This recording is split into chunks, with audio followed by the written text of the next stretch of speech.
Aku dibuat syok. Ayahku sibuk kerja, aku terpaksa hidup bersama ibu tiri.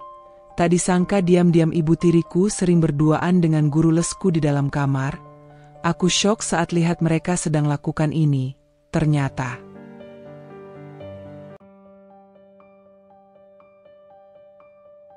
namaku Cinta, 17 tahun. Aku anak tunggal dari keluarga kaya.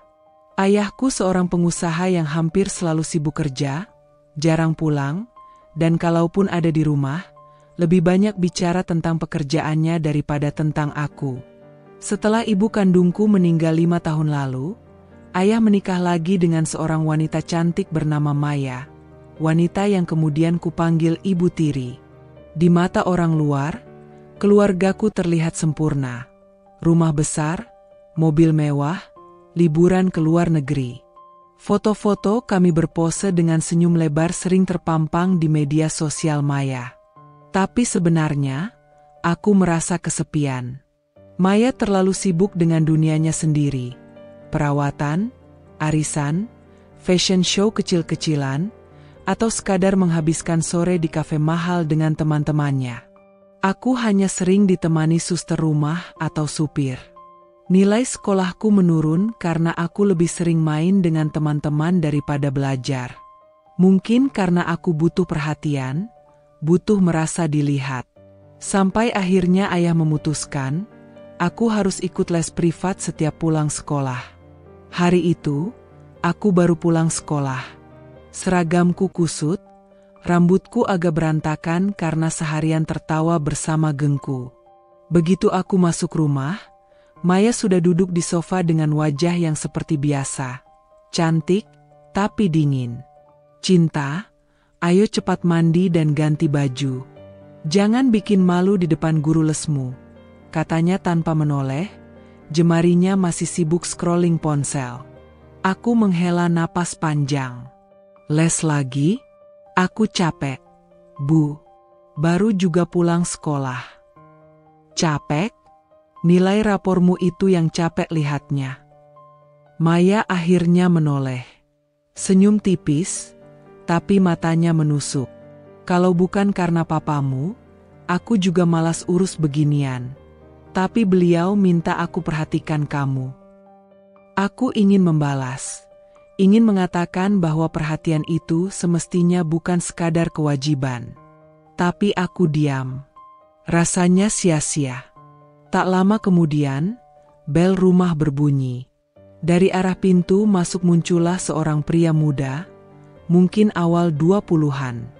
Tubuhnya tegap, wajahnya bersih, matanya tajam namun teduh. Ia membawa tas hitam berisi buku. Permisi.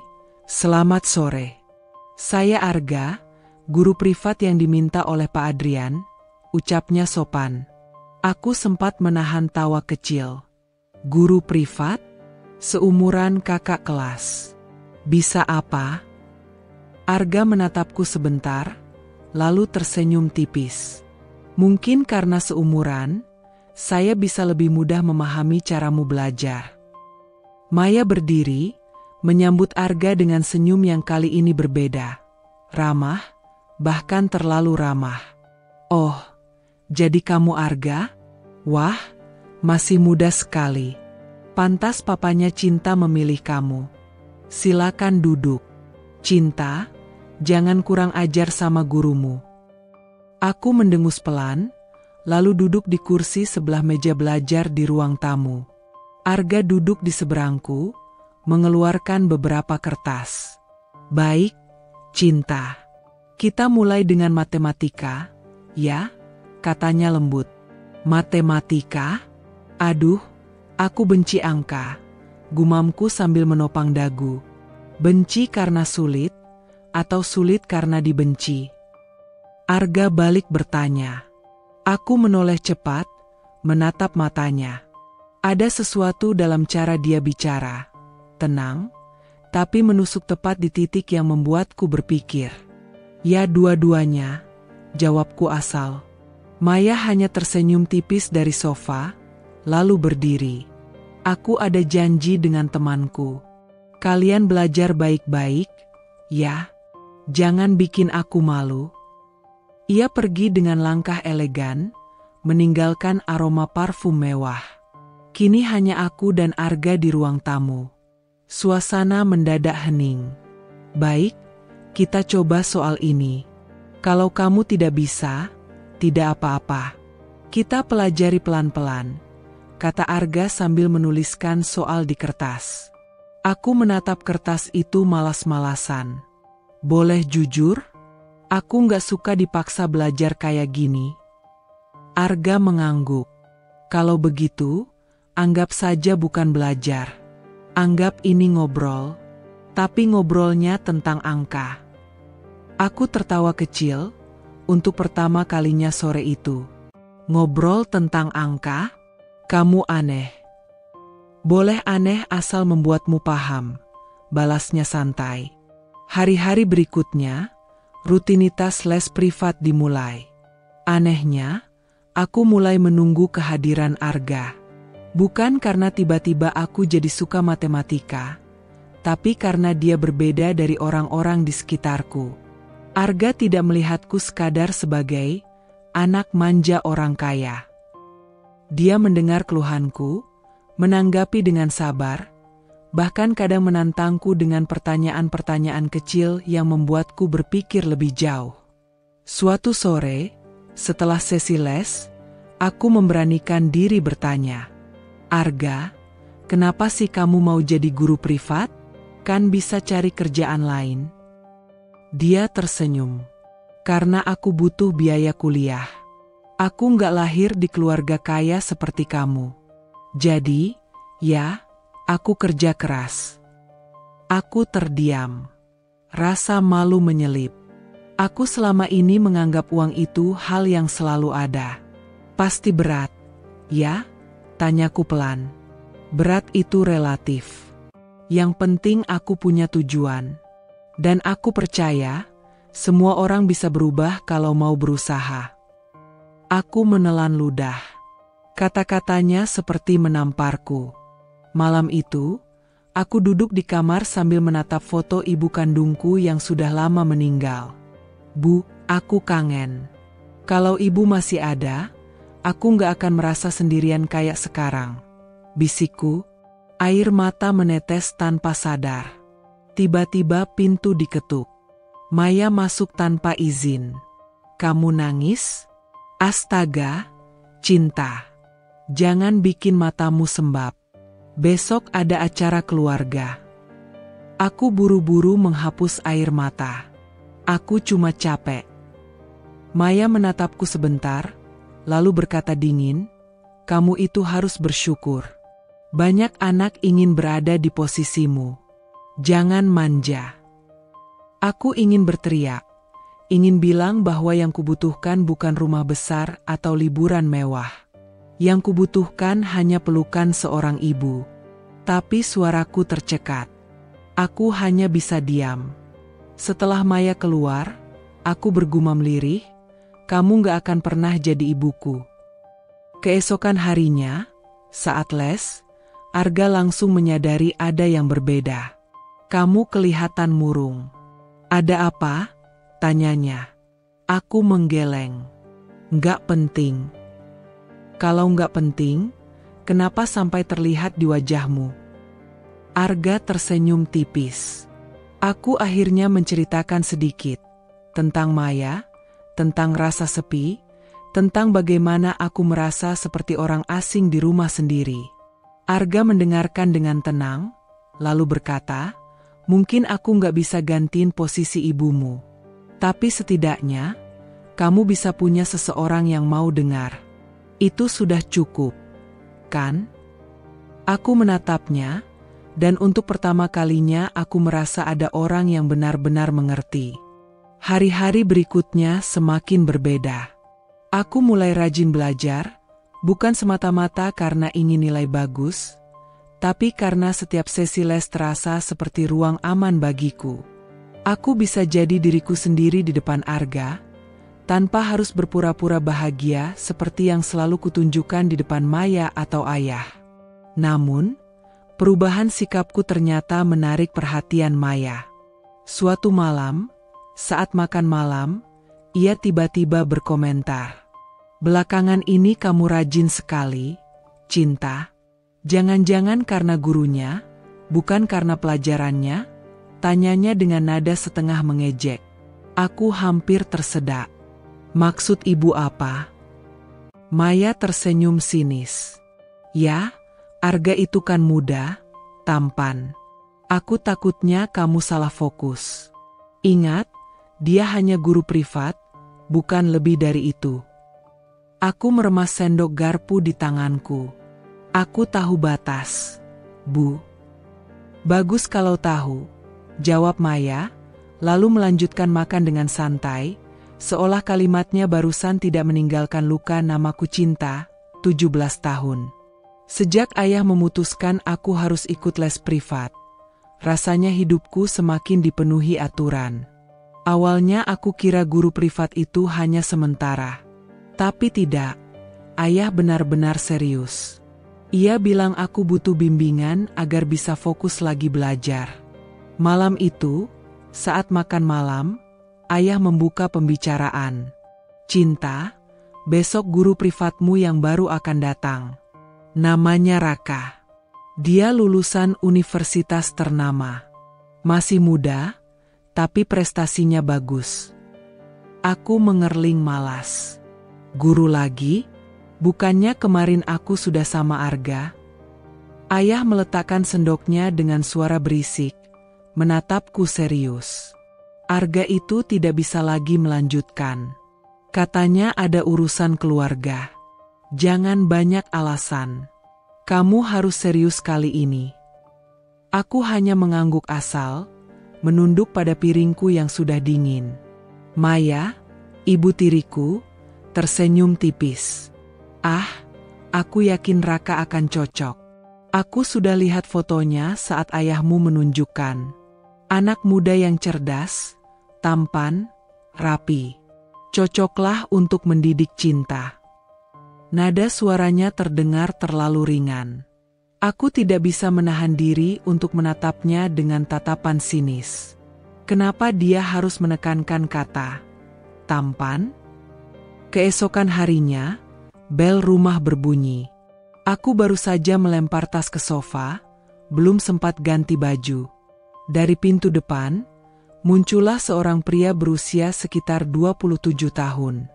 Rambutnya hitam rapi, kemeja biru muda menempel pas di tubuh tegapnya, wajahnya bersih dengan senyum yang sopan. Permisi, saya Raka, katanya sambil menjabat tangan ayahku. Aku berdiri agak jauh, menyilangkan tangan. Jujur, aku masih malas. Tapi saat melihat raut wajah Maya, ada sesuatu yang membuatku tercekat. Maya berjalan cepat mendekat, wajahnya berseri-seri. Oh, jadi kamu Raka? Selamat datang. Silakan masuk. Senyumnya begitu manis, bahkan terdengar sedikit berlebihan. Ia mengambilkan segelas jus jeruk dan menyodorkannya ke Raka. Ini, minum dulu. Kamu pasti capek perjalanan jauh. Aku mengangkat alis. Biasanya kalau ada tamu, Maya cuma menyuruh Mbok Sumi menyiapkan. Tapi kali ini dia sendiri yang repot-repot. Ayah tidak terlalu memperhatikan. Ia sibuk menjelaskan soal jadwal les. Jadi, Raka, saya ingin Cinta belajar 3 kali seminggu. Fokus ke matematika dan fisika, karena nilainya turun drastis. Raka mengangguk sopan. Baik, Pak. Saya siap membantu. Lalu ia menoleh padaku, menatap ramah. Cinta, kan? Senang bertemu denganmu. Semoga kita bisa bekerja sama dengan baik. Aku hanya menggumam singkat. Cinta, tegur ayahku dengan suara berat. Sopan sedikit. Jangan bikin malu. Aku mendengus pelan, lalu terpaksa menjawab. Iya, Kak Pak Raka. Raka tertawa kecil. Panggil saja Kak Raka kalau lebih nyaman. Maya menimpali cepat. Iya, Benar. Lebih akrab kalau begitu. Kan usianya juga tidak terlalu jauh darimu. Senyumnya masih terukir manis. Matanya berkilat entah kenapa. Aku meliriknya diam-diam. Ada sesuatu yang berbeda di wajah Maya sore itu. Biasanya dia dingin dan kaku, tapi sekarang seperti bunga yang baru disiram. Sesi les pertama pun dimulai.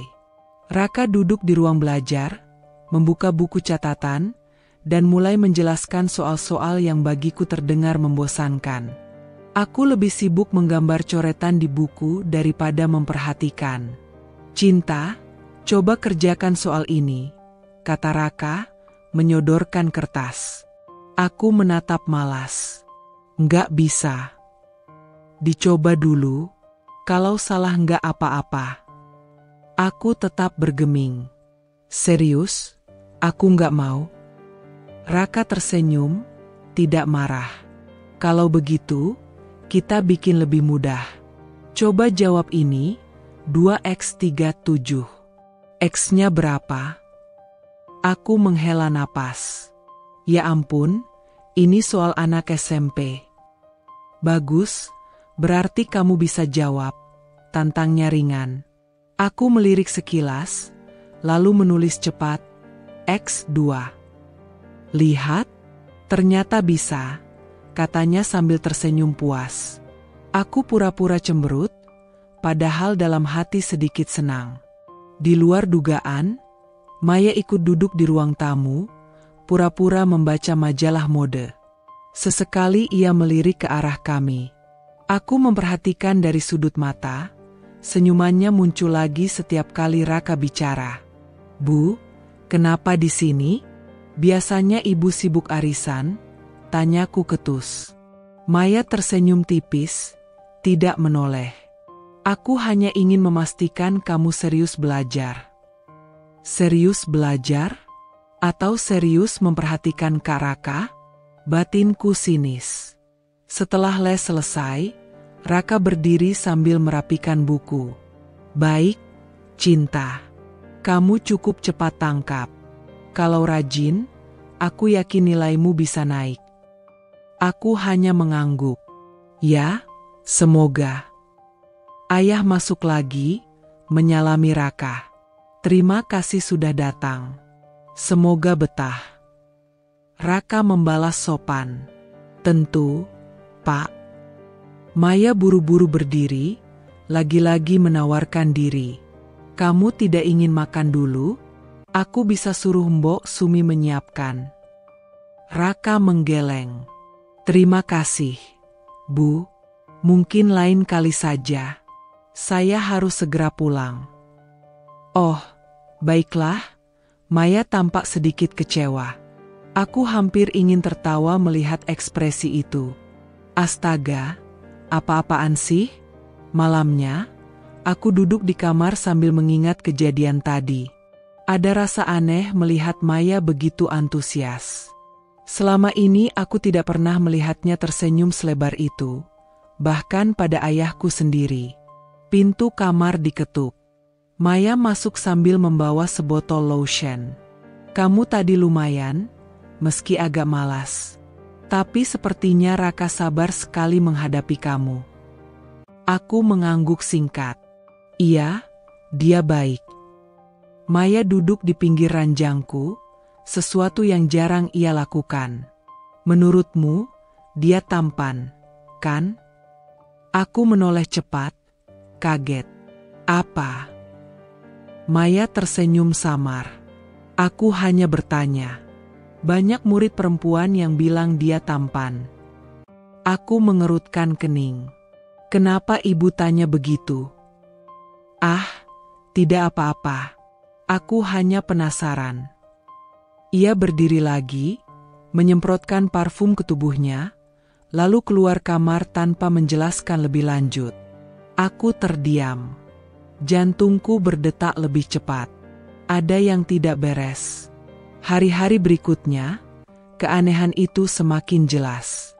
Setiap kali Raka datang, Maya selalu menyambutnya langsung. Kadang dengan alasan sudah menyiapkan minuman, Kadang pura-pura lewat sambil bertanya basa-basi. Senyumnya tidak pernah absen. Suatu sore, ketika aku sedang mengerjakan soal dengan Raka, Maya muncul dengan nampan berisi kue. "Nih, Kak Raka, cobain kue yang aku buat tadi siang." Raka menerima dengan sopan. "Terima kasih, Bu. Enak sekali." Maya tertawa kecil, wajahnya berbinar. "Kalau suka, nanti aku buat lagi." Aku melipat tangan di dada. "Bu, biasanya ibu nggak pernah mau ke dapur. Kok sekarang rajin sekali?" Maya menoleh sebentar, senyumnya tipis tapi matanya tajam. "Untuk orang yang pantas, kenapa tidak?" Aku tercekat. Kata-katanya menancap. Raka, mungkin menyadari ketegangan itu, buru-buru mengalihkan topik. "Cinta, ayo lanjut kerjakan soal nomor 5. Aku menunduk, pura-pura fokus, meski kepalaku penuh dengan tanda tanya. Malam itu, aku tidak bisa tidur. Aku memikirkan ekspresi Maya, caranya menatap Raka, dan sikapnya yang tiba-tiba berubah. Jangan-jangan, gumamku sendiri, Maya tertarik pada Raka. Aku menggeleng cepat, mencoba menghapus pikiran itu. Tapi bayangan senyum lebarnya terus terulang. Ada perasaan campur aduk, antara kesal, takut, dan aneh. Kesal karena Maya bersikap berlebihan, takut kalau rahasia itu benar, dan aneh karena entah kenapa aku sendiri mulai merasa nyaman saat bersama Raka. Aku menarik selimut, menutup wajahku. Astaga, kenapa hidupku jadi serumit ini?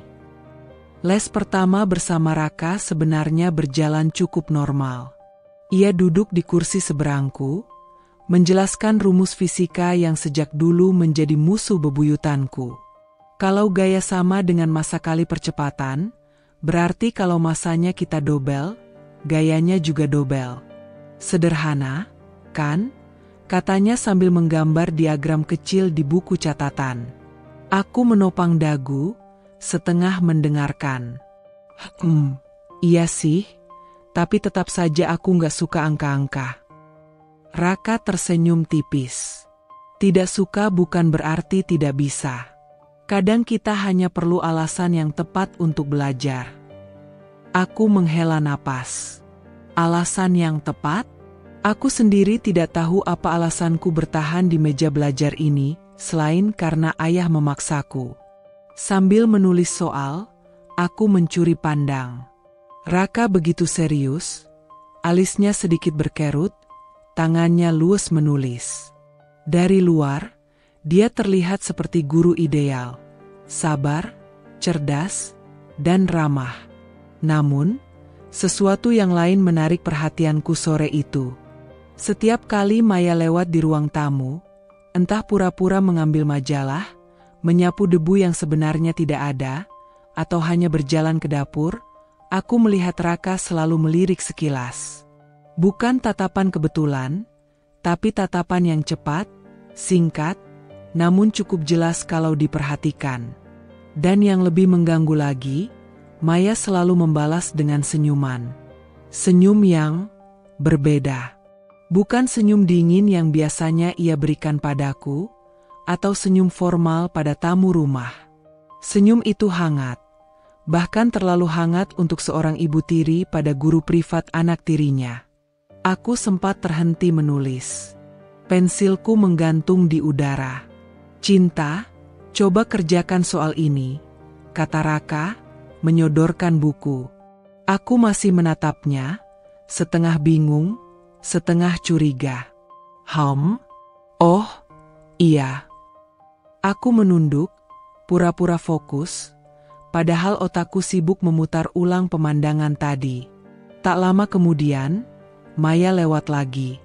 Kali ini dengan nampan berisi segelas jus jeruk. "Kak Raka, kamu pasti haus. Minum dulu," katanya sambil meletakkan gelas di meja. Senyumnya kali ini lebih lembut, matanya berbinar. Aku spontan bersuara ketus. "Bu, Biasanya Mbok Sumi yang bawain minum. Kenapa sekarang repot-repot sendiri? Maya menoleh padaku, tersenyum tipis.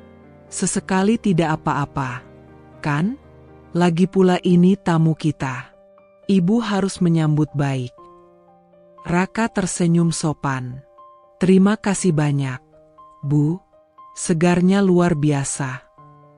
Maya terkekeh kecil.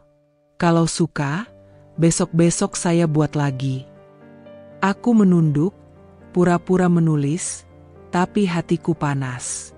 Ada sesuatu dalam caranya bicara yang tidak biasa. Begitu Maya pergi, aku meletakkan pensil dengan keras. Kenapa ibu jadi begitu sih? Gumamku, lebih pada diriku sendiri. Raka mengangkat wajah. Apa maksudmu? Aku buru-buru menggeleng. Enggak ada. Dia menatapku sebentar, seolah ingin bertanya lebih lanjut, tapi akhirnya ia kembali fokus ke bukunya. Sore itu les selesai lebih cepat dari jadwal. Baik, Cinta.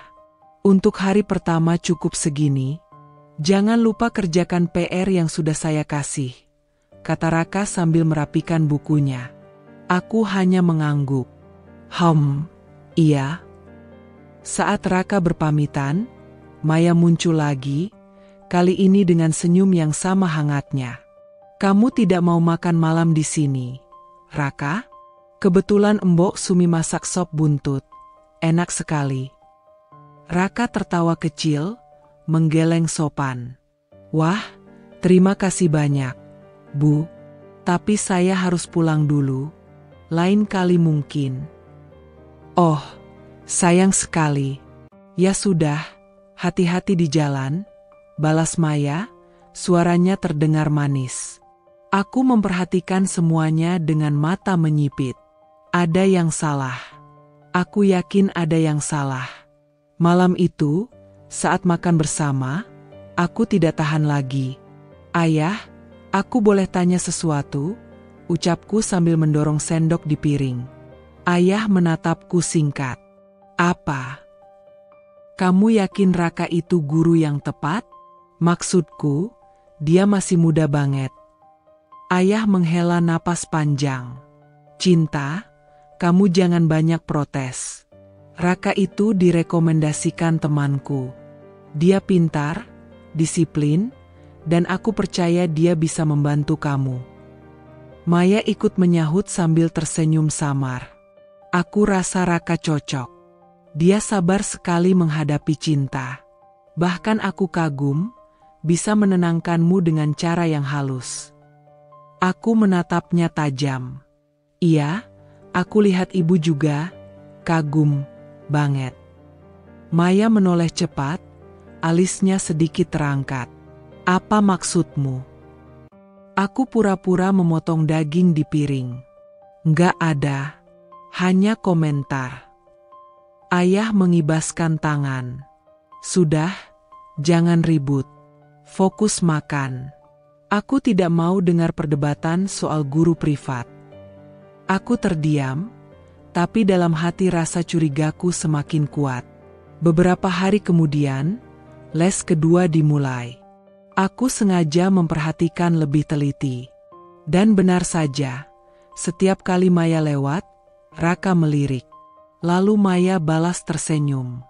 Kadang mereka hanya sekilas bertatapan, tapi itu cukup membuatku resah. Aku akhirnya memberanikan diri bicara saat Maya pergi sebentar ke halaman. Kak Raka, panggilku pelan. Iya? Ia menoleh sambil menutup bukunya. Aku mau tanya, kenapa setiap kali ibu lewat, kamu selalu lihat? Raka terlihat kaget. Wajahnya sedikit berubah, tapi ia cepat menutupi dengan senyum. Oh, masa iya? Mungkin kamu salah lihat. Aku menggeleng cepat. Enggak, aku lihat jelas. Kamu melirik, dan dia balas senyum. Itu aneh. Raka terdiam beberapa detik, lalu berkata dengan nada hati-hati. Cinta, Kadang kita tidak bisa mengendalikan pandangan. Lagi pula, bukankah wajar kalau kita menoleh saat ada orang lewat? Tapi tatapanmu beda, kataku tegas. Ia tersenyum samar, kali ini tidak sehangat biasanya. Kamu terlalu peka. Sudahlah, fokus ke pelajaran. Jangan pikirkan yang bukan-bukan. Aku terdiam, hatiku makin tidak tenang. Malam itu, aku merenung lama di kamar. Kata-kata Raka tidak sepenuhnya menghapus kecurigaanku. Justru semakin jelas, ada sesuatu yang ia sembunyikan. Aku menatap foto ibu kandungku di meja belajar. Bu, apa aku terlalu curiga? Atau memang benar ada yang tidak beres antara mereka? Air mataku menetes pelan. Aku benci perasaan ini. Benci merasa seperti orang asing di rumah sendiri. Dan yang paling kubenci, aku mulai merasakan sesuatu pada Raka, guru privat yang seharusnya hanya mengajar. Tapi entah kenapa membuat jantungku berdetak lebih cepat. Keesokan harinya, saat sarapan, Maya duduk di hadapanku dengan wajah cerah. Cinta, nanti jangan lupa Raka datang sore. Kamu harus siap. Jangan malas, katanya sambil mengaduk teh. Hari itu, sepulang sekolah, aku langsung melempar tas ke sofa. Cuacanya panas, keringat menempel di seragamku, membuatku malas bergerak. Aku menuju dapur untuk mengambil segelas air dingin. Saat itulah Mbak Sari, suster yang sudah lama bekerja di rumah ini, mendekat dengan ekspresi penuh ragu. Non Cinta, suaranya pelan, seolah takut didengar orang lain. Aku menoleh. Apa, Mbak? Dia melirik kanan kiri, lalu mendekat. Mbak sebenarnya nggak enak cerita, tapi belakangan ini Ibu Maya sering keluar sore-sore, pas Non masih di sekolah. Aku mengerutkan kening. Keluar kemana? Katanya si arisan, atau ketemu teman lama. Tapi sering pulangnya malam banget. Kadang Mbak dengar Mbok Sumi ngomel karena ibu baru datang jam 10 malam. Aku terdiam, menelan ludah. Ya terus? Memangnya kenapa? Mbak Sari menunduk. Entahlah, Non, Mbak cuma khawatir. Soalnya, waktu itu Mbak sempat lihat Ibu Maya dandan cantik sekali, lebih rapi daripada biasanya. Padahal katanya cuma arisan. Aku mencibir, mencoba menepis rasa aneh di dadaku. Mungkin benar arisan. Ibu itu kan suka pamer. Tapi setelah Mbak Sari pergi, kata-katanya terngiang-ngiang. Keluar sore, pulang larut, dandanan rapi. Semua itu terasa janggal. Kecurigaanku makin bertambah sore itu. Raka datang seperti biasa untuk les, duduk di ruang tamu dengan buku-buku terbuka. Awalnya aku masih bisa menahan rasa malas, mencoba fokus pada soalnya. Namun tiba-tiba Maya muncul, duduk di kursi tak jauh dari kami. Tangannya membawa majalah mode, seolah-olah sedang membaca. Tapi matanya sesekali melirik ke arah Raka. Aku tahu betul, itu bukan tatapan biasa. Itu tatapan seseorang yang memperhatikan terlalu dalam. Cinta, coba kerjakan soal nomor 3, kata Raka, suaranya sabar. Aku menunduk, menulis asal. Tapi mataku sempat menangkap sesuatu. Saat Raka mengangkat wajah, tatapannya justru mengarah sebentar pada Maya. Sekilas saja, cepat, tapi jelas. Dan Maya membalas dengan senyum hangat yang membuatku ingin melempar buku. Aku meletakkan pensil dengan keras. Aku nggak bisa ngerjain, kataku kesal. Raka menoleh, wajahnya tenang. Tidak apa-apa kalau salah. Kita coba pelan-pelan. Bukan itu masalahnya, gumamku pelan. Apa maksudmu? Tanyanya. Aku menatapnya tajam, lalu cepat-cepat menunduk. Nggak usah tanya. Sudah, lanjut saja. Maya tersenyum samar sambil membalik halaman majalah, pura-pura tidak mendengar. Les selesai lebih cepat dari biasanya. Begitu Raka pamit, aku berlari ke kamarku. Hatiku berkecamuk, penuh amarah. Tak lama kemudian, pintu diketuk. Mbak Sari masuk dengan membawa setumpuk pakaian yang baru disetrika. "Non, kenapa wajahnya masam begitu?" tanyanya. Aku mendesah panjang. "Mbak, apa benar Ibu Maya sering keluar sore?" Mbak Sari mengangguk pelan. "Iya, Non. Mbak enggak bohong. Bahkan tadi pagi Ibu sudah telepon seseorang, katanya ada janji sore nanti. Mbak enggak tahu dengan siapa." Aku mengernyit. Jangan-jangan, ucapanku terhenti, tak berani melanjutkan. "Non curiga sama siapa?" tanya Mbak Sari hati-hati. Aku menggigit bibir. Aku enggak yakin. Tapi, aku lihat sendiri Ibu Maya terlalu perhatian sama Raka. Mbak Sari terbelalak. "Astaga, Non, jangan-jangan..." Aku menutup wajah dengan kedua tangan. Aku nggak mau mikir ke situ. Tapi tatapan mereka aneh. Mbak, benar-benar aneh. Keesokan harinya di sekolah, aku tidak bisa fokus. Semua teman sibuk bercanda, tapi pikiranku hanya melayang pada wajah Raka dan senyum Maya. Sepulang sekolah, aku pulang lebih cepat dari biasanya. Dan ternyata, benar saja, rumah sepi. Tidak ada suara Maya. "Bu Maya kemana?" tanyaku pada Mbok Sumi. "Wah, Ibu keluar sejak jam 2, Non," katanya arisan. "Belum pulang sampai sekarang." Aku menatap jam di dinding. Sudah hampir jam 5 sore. Les akan dimulai sebentar lagi. Arisan, gumamku dingin. Dan sore itu, Maya tidak muncul sama sekali saat Raka datang. Itu semakin menambah rasa curigaku. Beberapa hari kemudian, aku akhirnya tak tahan lagi. Seusai les, aku menahan Raka sebelum ia pergi. "Kak, boleh aku tanya sesuatu?" "Iya, tentu." Aku menatap matanya, mencoba membaca ekspresinya. "Kamu kenal Ibu Maya sebelum jadi guruku?" Raka tampak kaget sesaat, lalu cepat-cepat menutupinya dengan senyum. "Kenal? Tidak. Kenapa?" Aku menatapnya curiga. "Serius? Kenapa rasanya kalian seperti sudah saling mengerti?" Raka menghela napas, menunduk sejenak. "Cinta, kadang kita salah menilai. Jangan terlalu berpikir jauh. Fokuslah ke sekolahmu." Aku menggeram pelan. Jawabanmu selalu begitu. Selalu menghindar.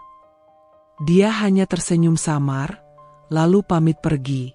Aku berdiri di pintu, menatap punggungnya yang menjauh. Hati kecilku berkata ia menyembunyikan sesuatu. Malam itu, aku memberanikan diri menguping percakapan Maya di telepon. Dari balik pintu kamarnya yang sedikit terbuka, ku dengar suaranya. "Iya, besok sore lagi, ya. Jangan lupa." Aku bilang ke mereka arisan, jadi aman. "Hahaha, kamu ini." Suaranya lembut, penuh tawa yang jarang sekali ia tunjukkan pada kami di rumah. Jantungku berdegup kencang. Aku menahan napas, takut ketahuan. Ketika langkahnya mendekat, aku buru-buru lari ke kamarku, menutup pintu rapat-rapat. Aku terduduk di lantai, wajahku pucat. Astaga, jangan-jangan benar. Keesokan paginya, aku berani menyinggung hal itu saat sarapan. "Bu, arisan Ibu kok sering banget, ya?" Hampir tiap sore, tanyaku dengan nada menyelidik. Maya tersenyum tipis. "Kenapa? Memangnya tidak boleh?" "Aneh saja. Arisan kok bisa sampai larut malam?" Maya menatapku, matanya tajam. Kamu mengawasiku, Cinta? Aku tersentak. Aku hanya tanya. Jaga ucapanmu. Kamu masih anak-anak. Jangan ikut campur urusan orang dewasa. Suaranya dingin, penuh peringatan. Ayah hanya menghela napas, tidak mau ikut dalam percakapan itu. Sudahlah, jangan ribut pagi-pagi. Aku menunduk, tapi hatiku semakin yakin. Ada sesuatu antara Maya dan Raka, dan aku harus mencari tahu. Malamnya, aku kembali berbicara dengan Mbak Sari. Mbak, kalau aku minta tolong diawasi, Mbak berani? Tanyaku serius. Mbak Sari tampak ragu. Diawasi gimana, Non? Kalau Ibu Maya keluar, coba lihat dia kemana. Tapi jangan sampai ketahuan. Mbak Sari menggigit bibir. Aduh, Non, bahaya kalau sampai Ibu tahu. Aku menggenggam tangannya. Tolong, Mbak. Aku harus tahu kebenarannya. Dia terdiam lama, lalu mengangguk pelan.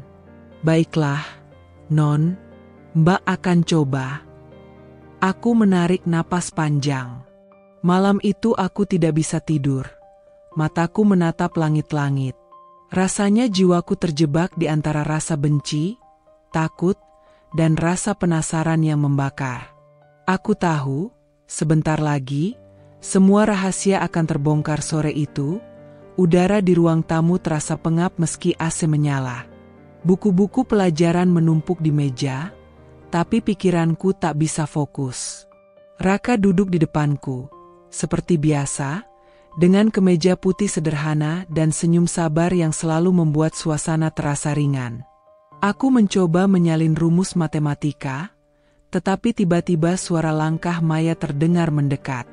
Tumit sepatunya beradu dengan lantai marmer, mantap dan anggun. Wah, lagi belajar apa ini? Tanyanya sambil duduk di kursi tak jauh dari Raka. Aku menoleh sebentar, ingin menjawab, tapi Maya sudah menatap Raka dengan senyum ramahnya. Matematika, Bu, jawab Raka sopan. Maya mengangguk, matanya berbinar. Matematika ya, dulu saya juga lumayan suka.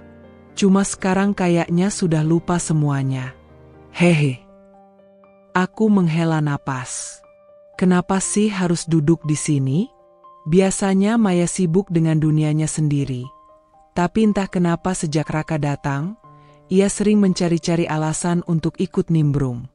Kalau Ibu mau, bisa ikut belajar juga, kata Raka sambil tersenyum. Aku menoleh cepat, menatapnya tak percaya. Apa-apaan itu? Maya terkekeh kecil, menyibakkan rambut panjangnya. Ah, sudah telat buat saya belajar. Lagi pula saya lebih senang mendengar penjelasan orang lain. Suara kamu enak didengar, Raka. Serius. Aku merasakan darahku naik ke kepala. Suara kamu enak didengar? Apa perlu dibilang begitu di depanku? Raka tampak tersipu sedikit, lalu menjawab, Wah, terima kasih, Bu. Dan seolah belum cukup, Maya menambahkan, gak heran anak-anak suka belajar sama kamu. Kamu sabar, pintar, dan menyenangkan.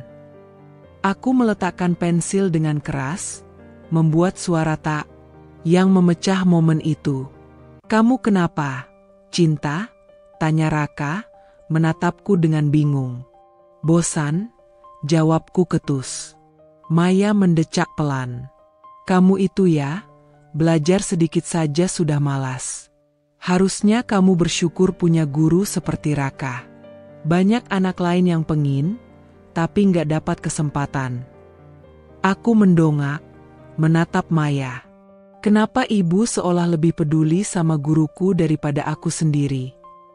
Ruangan mendadak hening.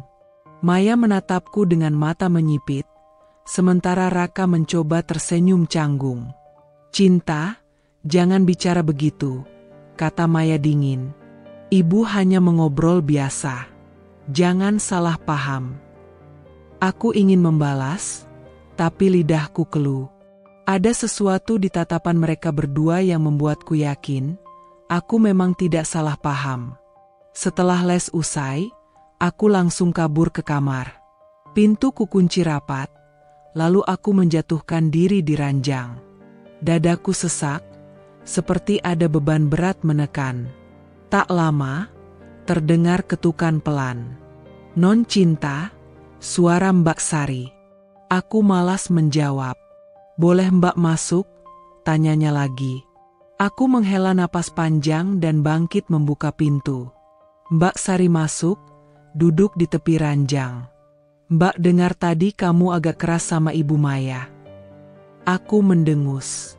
"Mbak, aku nggak salah lihat kan? Ibu itu terlalu dekat sama Raka." Mbak Sari menunduk, ragu. "Mbak juga tadi lihat, caranya ibu bicara dan tertawa. Beda dari biasanya." Aku memeluk bantal, menahan amarah. "Aku duduk di sana, Mbak, tapi rasanya kayak aku orang ketiga. Raka malah memuji ibu, bilang cantik dan anggun." Aku muak. Mbak Sari menatapku prihatin. "Non, kalau benar ada yang tidak beres, cepat atau lambat akan kelihatan. Kamu sabar dulu, ya." Aku menggeleng keras. "Aku nggak bisa sabar, Mbak. Aku nggak sanggup lihat mereka begitu." Malam itu, aku berusaha menenangkan diri, tapi bayangan senyum Maya dan Raka terus menghantuiku. Telingaku masih terngiang tawa mereka. Tawa yang bagiku terdengar seperti pisau mengiris perlahan. Esok harinya, saat sarapan, aku sengaja bertanya, "Ibu, kemarin senang sekali yang ngobrol sama Raka," ucapku dengan nada menyindir. Maya menoleh, matanya tajam. "Kenapa? Apa salah kalau ibu bicara dengan guru privatmu?" Aku nggak bilang salah. Cuma, aneh saja. Kok akrab sekali, seperti teman lama? Ayah yang duduk membaca koran mendengus pelan. "Sudahlah, Cinta. Jangan bikin suasana pagi tegang. Raka itu guru yang baik. Kalau Ibu Maya akrab, ya bagus. Jangan cemburu." Aku menoleh cepat ke ayah. "Cemburu? Aku bukan cemburu. Aku cuma..." "Cinta," potong Maya dengan suara tajam. "Kamu sudah keterlaluan. Bicara sopan pada ibu." Aku terdiam, jemariku mengepal di bawah meja. Ayah kembali ke korannya, enggan ikut campur lebih jauh. Lagi-lagi, aku merasa sendirian. Sepulang sekolah, aku sengaja memperhatikan. Benar saja, Maya berdandan lebih rapi dari biasanya. Wajahnya dipoles tipis dengan makeup, rambutnya disisir indah. "Bu, mau kemana lagi?" tanyaku ketus. Maya tersenyum samar. "Ada janji dengan teman lama. Jangan tunggu ibu untuk makan malam." Aku menatapnya tanpa berkedip. "Teman lama? Atau Raka?" Langkah Maya terhenti. Ia menoleh, menatapku tajam. "Apa maksudmu?" Aku mengangkat bahu pura-pura santai. "Enggak, cuma tanya." Maya mendekat, suaranya rendah tapi menusuk. "Hati-hati, Cinta.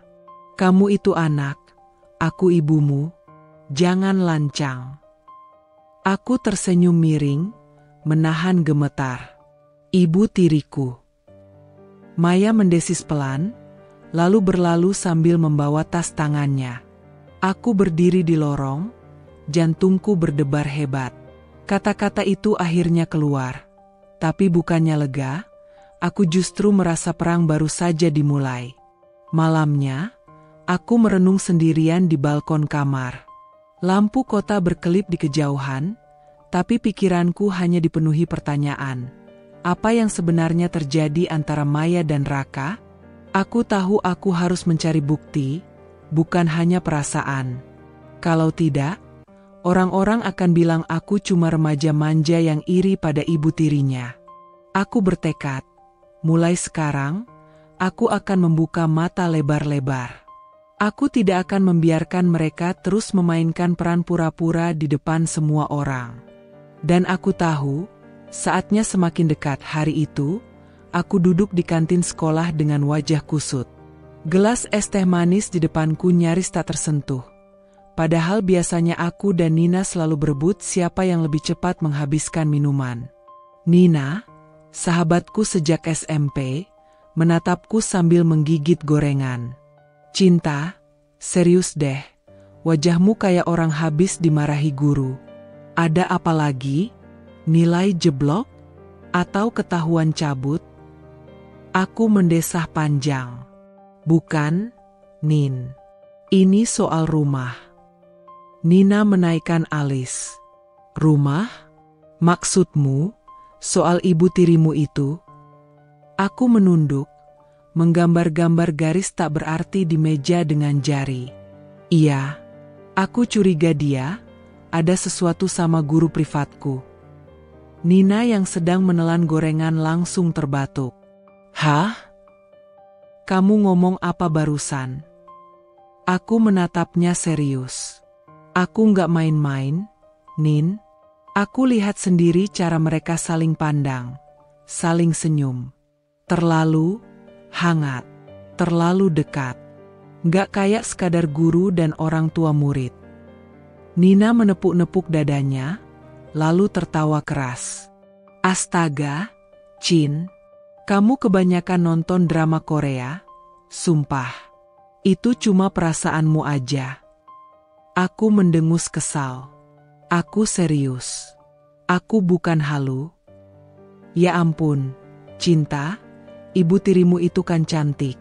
Okelah, tapi masa iya dia sampai sama guru privatmu yang usianya, apa, cuma beda 10 tahun. Aku menggertakkan gigi. Nin, jangan salah. Justru itu, Raka itu muda, tampan, pintar. Ibu Maya selalu berusaha dekat dengannya. Aku lihat, Nin. Aku lihat dengan mata kepalaku sendiri. Nina terdiam sejenak, lalu mencondongkan tubuh. Oke, coba ceritakan detailnya. Aku pun menceritakan dari awal. Bagaimana Maya terlalu antusias saat pertama kali bertemu Raka, bagaimana tatapan dan senyuman mereka terasa berbeda, sampai obrolan mereka yang kelewat akrab. Nina mendengarkan dengan wajah setengah serius, setengah menahan tawa. Begitu aku selesai, ia menghela napas panjang. Cinta, dengerin aku. Kamu ini anak tunggal, kan? Sejak ibumu meninggal, mungkin kamu merasa kesepian. Terus datanglah ibu tiri yang, yah, mungkin kamu belum bisa terima sepenuhnya. Jadi sekarang kamu sensi banget kalau dia dekat sama orang lain. Termasuk guru privatmu. Aku menggeleng keras. Enggak, Nin. Aku bisa bedain rasa sensi sama rasa curiga. Ini, naluri. Naluri perempuan. Kamu ngerti enggak? Nina menatapku lama, lalu menyeringai. Naluri perempuan? Walah, Chin, umurmu baru 17, tapi gaya ngomongmu kayak emak-emak curiga sama tetangga. Aku menggebrak meja kecil di depanku. Aku serius, Nin. Beberapa anak di kantin menoleh ke arah kami. Aku menunduk malu, sementara Nina cekikikan. Ya sudah, jangan marah. Aku cuma bilang, mungkin kamu terlalu mikir. Tapi kalau memang kamu yakin, ya terserah. Cuma, jangan sampai kamu bikin drama sendiri terus akhirnya malu karena salah sangka. Aku menggigit bibir. Kata-katanya memang ada benarnya, tapi aku tidak bisa mengabaikan firasatku. Nin, kataku pelan, kalau kamu ada di posisiku, apa kamu bakal diam aja? Nina menatapku, Lalu wajahnya sedikit melunak. Kalau aku, mungkin aku bakal cari bukti dulu. Jangan cuma pakai perasaan. Karena kalau salah, kamu yang rugi. Nama kamu yang jelek. Lagian, siapa juga yang mau percaya kalau seorang ibu tiri yang terlihat sempurna jatuh cinta sama guru privat anaknya? Aku terdiam. Perutku terasa melilit. Itu dia masalahnya. Semua orang bakal bela Maya. Ayahku pun gak akan percaya. Nina menyandarkan punggung, memainkan sedotan di gelasnya. Ya sudah, kalau gitu jangan gegabah. Kamu intai aja dulu, catat gerak-geriknya. Kalau perlu, minta bantuan orang rumah. Aku menunduk, memikirkan Mbak Sari yang sudah beberapa kali memperingatkanku soal kepergian Maya. Gumamku. Mungkin itu ide bagus. Sepulang sekolah, aku terus memikirkan percakapan dengan Nina. Kata-katanya bergema di kepalaku, cari bukti dulu. Setibanya di rumah, aku langsung ke dapur mencari Mbak Sari. Mbak, panggilku pelan. Mbak Sari yang sedang mengupas bawang menoleh. Iya, Non. Ada apa? Aku menarik kursi, duduk di dekatnya. Aku tadi cerita sama Nina soal Ibu Maya. Dia bilang aku harus cari bukti. Jangan cuma pakai perasaan. Mbak mau bantu aku? Mbak Sari meletakkan pisau, wajahnya terlihat khawatir. Bantu apa, Non? Kalau Ibu Maya keluar rumah lagi, coba ikuti dari jauh. Atau tanya diam-diam ke sopir. Aku butuh tahu dia kemana. Mbak Sari menatapku lekat-lekat. Non, ini berbahaya. Kalau ibu tahu Mbak ikut campur, Mbak bisa dipecat. Aku menggenggam tangannya. Aku janji gak akan biarin itu terjadi. Tapi tolong, Mbak, aku gak bisa sendiri.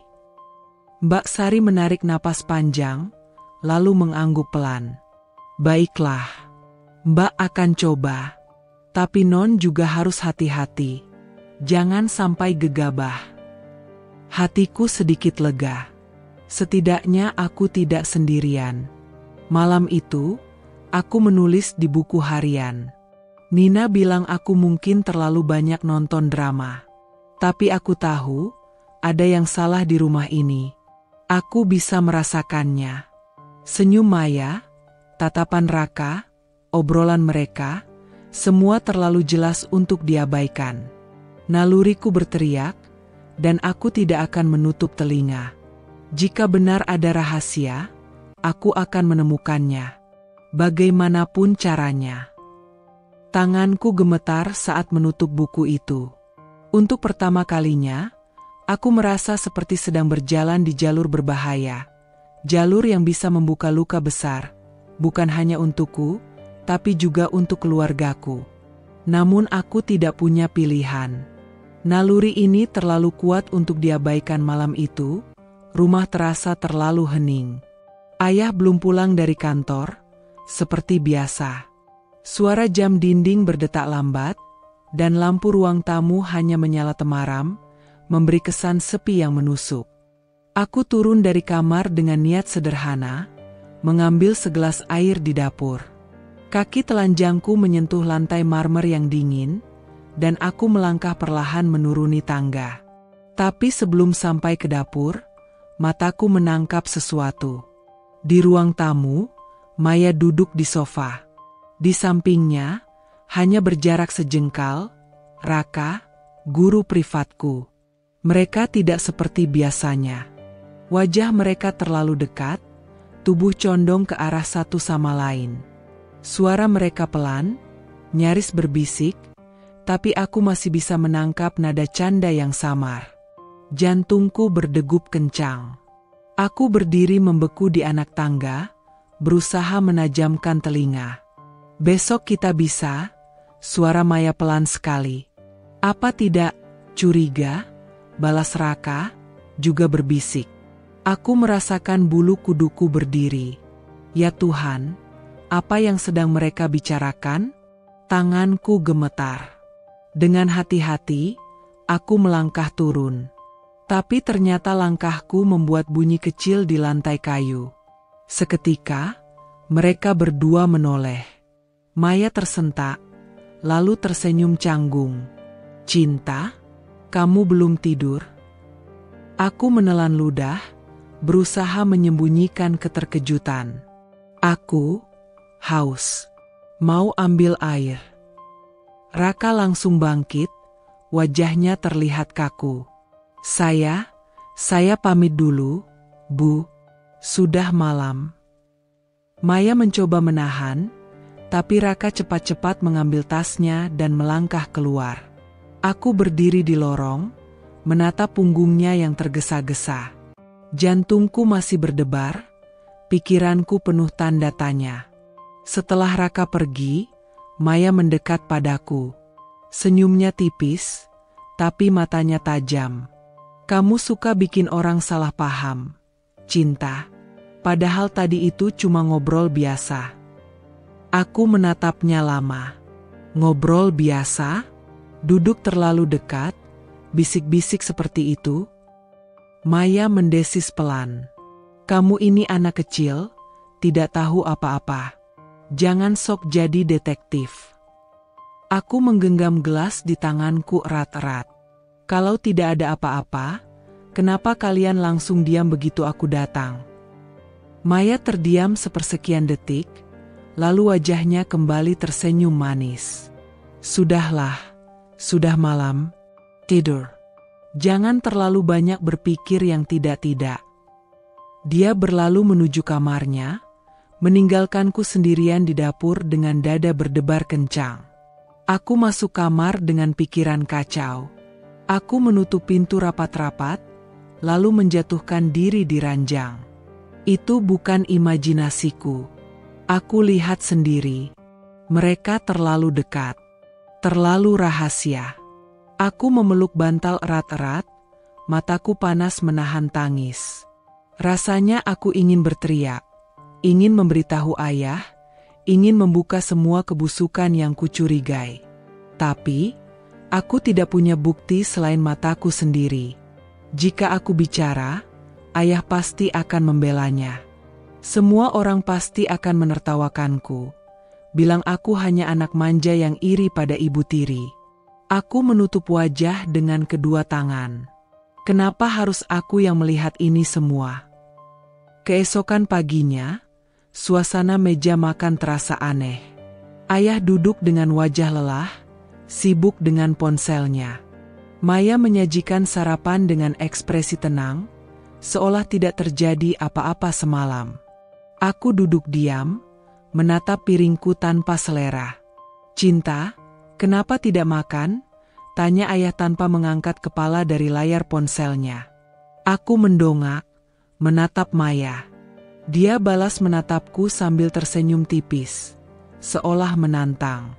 "Tidak lapar," jawabku singkat. Ayah hanya mengangguk tanpa peduli. Maya lalu menaruh sepotong roti di piringku. "Makanlah sedikit, biar ada tenaga. Kamu tidak mau jatuh sakit kan?" Nada suaranya lembut di depan ayah, tapi matanya mengirimkan pesan dingin kepadaku. "Diam, atau kau akan menyesal." Aku meremas sendok di tanganku. Rasanya aku ingin berteriak, "Ayah, lihat dia. Lihat apa yang dia lakukan semalam." Tapi mulutku terkunci.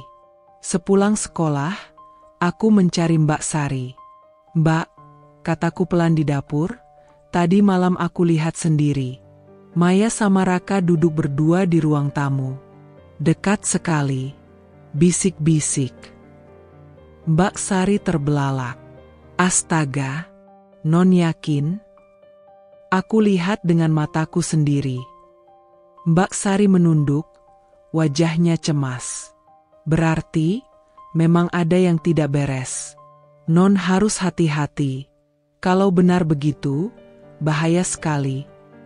Aku menarik napas panjang. "Aku harus cari bukti, Mbak.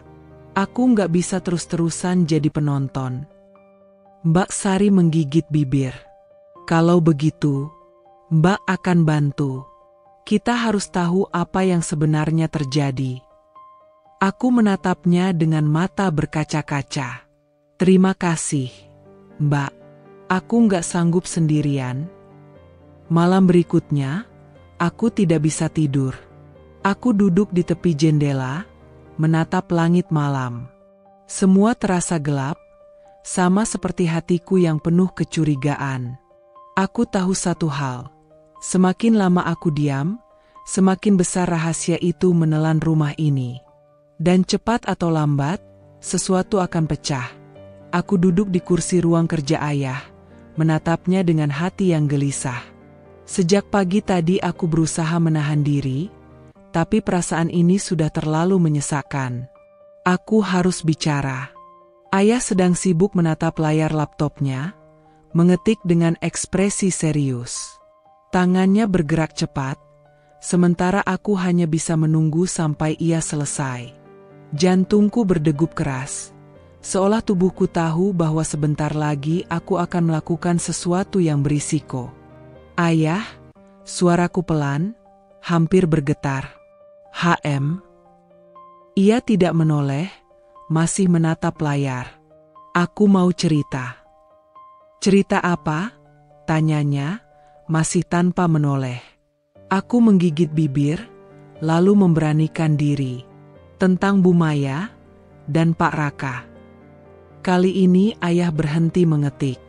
Tangannya terhenti di atas keyboard, lalu pelan-pelan ia menoleh menatapku. Tatapannya dingin, tajam, membuatku merasa kecil. Kenapa dengan mereka? Aku menarik napas panjang. Malam itu, aku lihat sendiri. Mereka duduk berdua di ruang tamu. Terlalu dekat. Ngobrol pelan seperti bisik-bisik. Waktu aku datang, mereka langsung terdiam. Pak Raka buru-buru pergi.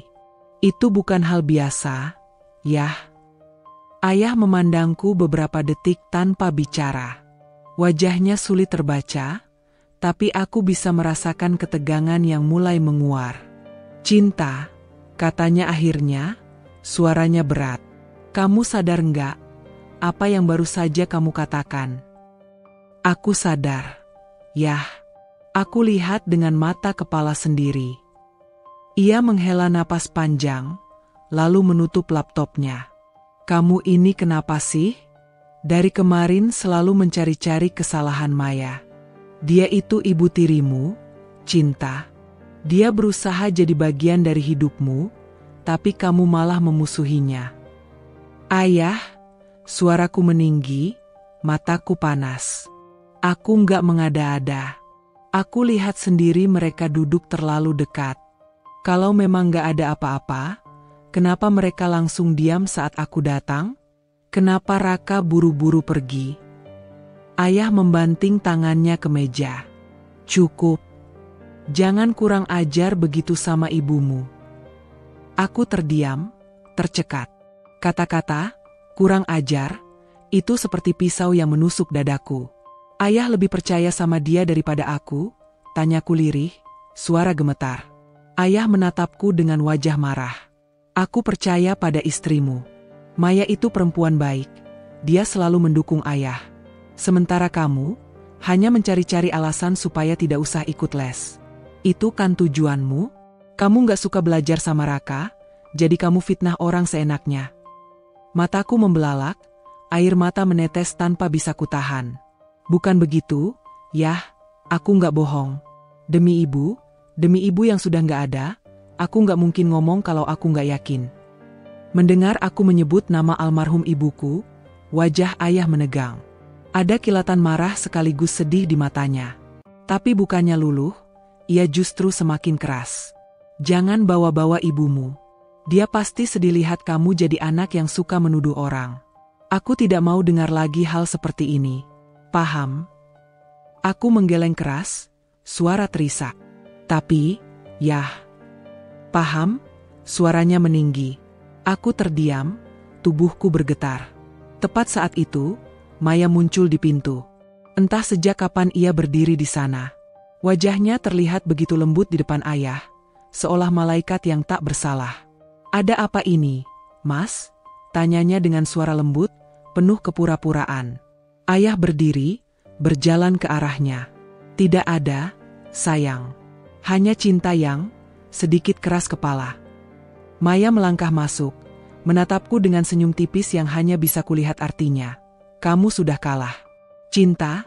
Suaranya manis, menenangkan. "Kamu pasti salah lihat, Nak. Ibu sama Pak Raka cuma ngobrol sebentar, soal jadwal les kamu. Tidak lebih dari itu. Ibu minta maaf kalau kelihatan mencurigakan.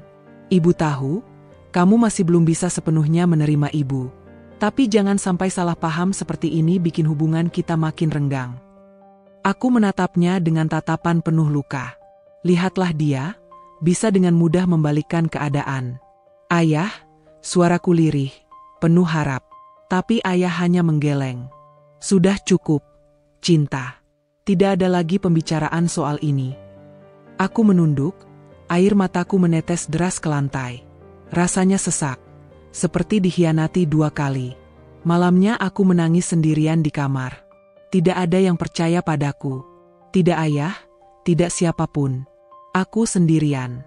Aku memeluk bantal, menutup wajah agar tangisku tidak terdengar.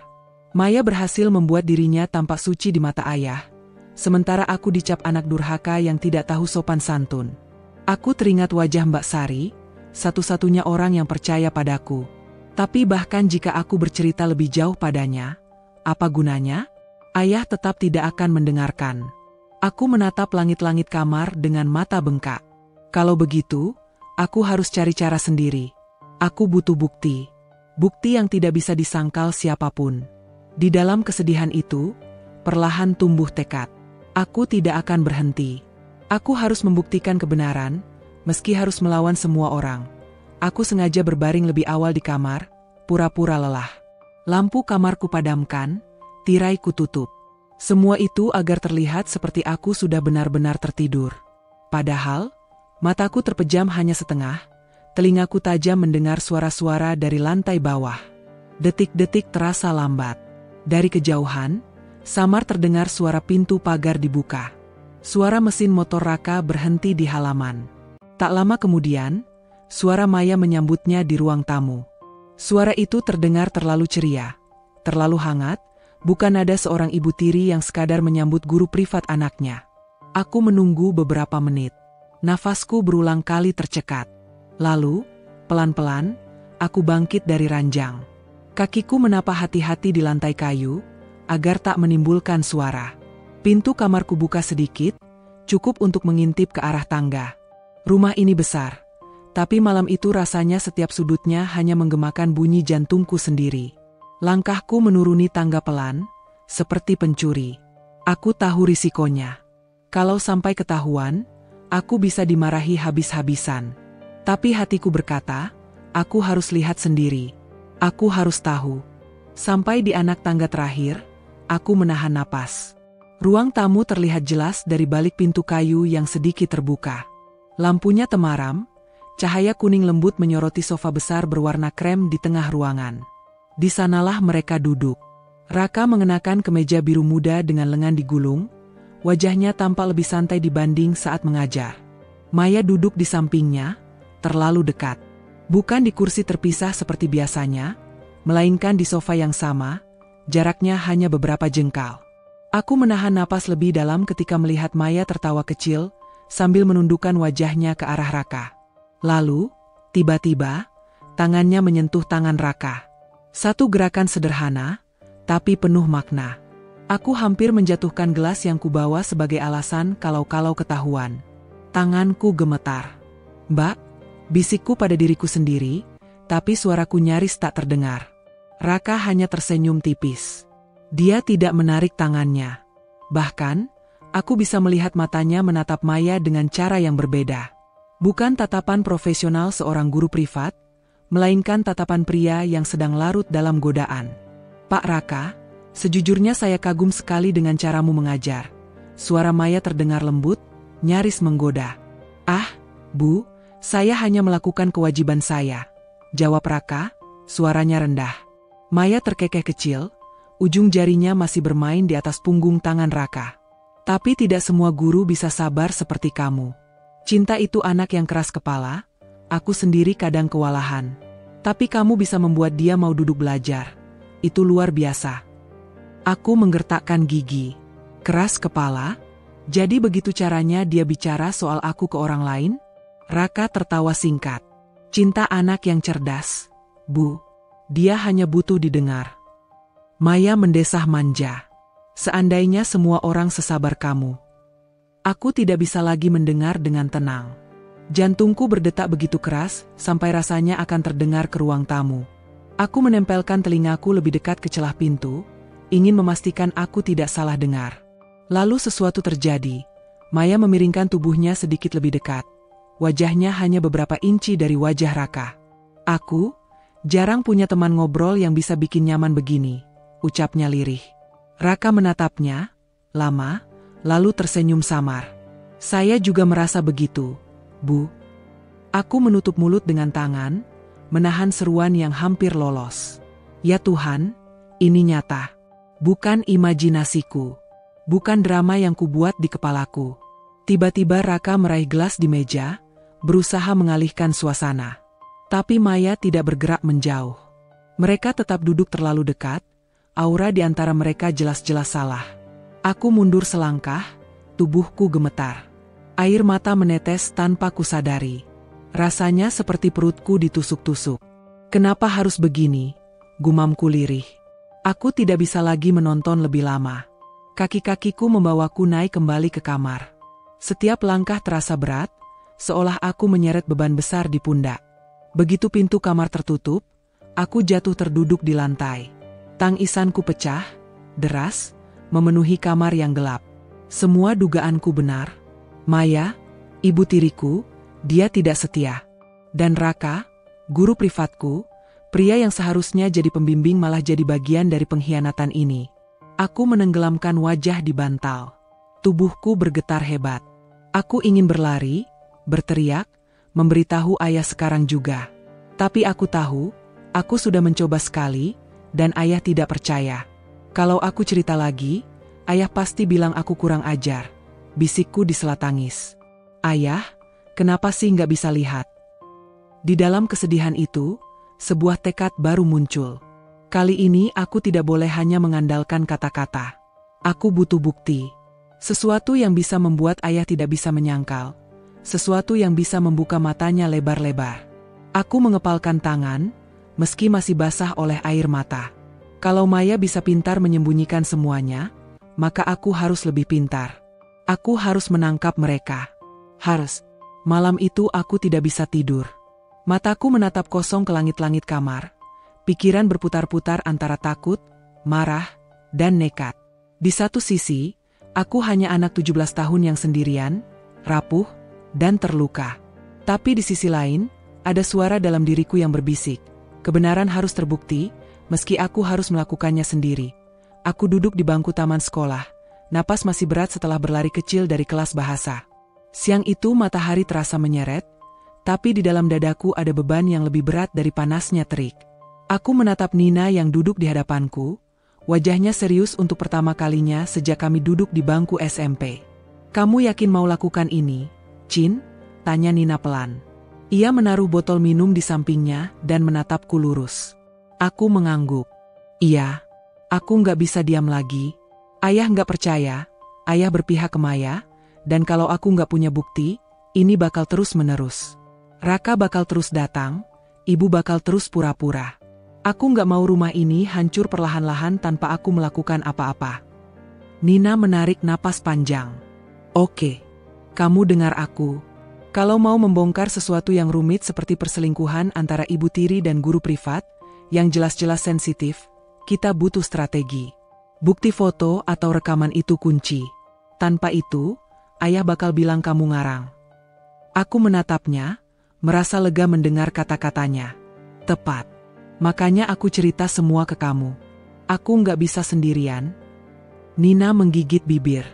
Pertama, kita harus tahu rutinitas mereka. Kapan Raka datang? Kapan Maya pergi? Kemana Maya keluar? Apakah ada tempat mereka selalu ketemu? Kedua, Kita butuh alat, ponsel dengan kamera baik, baterai cadangan, dan kalau bisa, perekam suara kecil. Ketiga, ini penting, kita butuh saksi internal. Mbak Sari bisa bantu, kan? Namaku Cinta.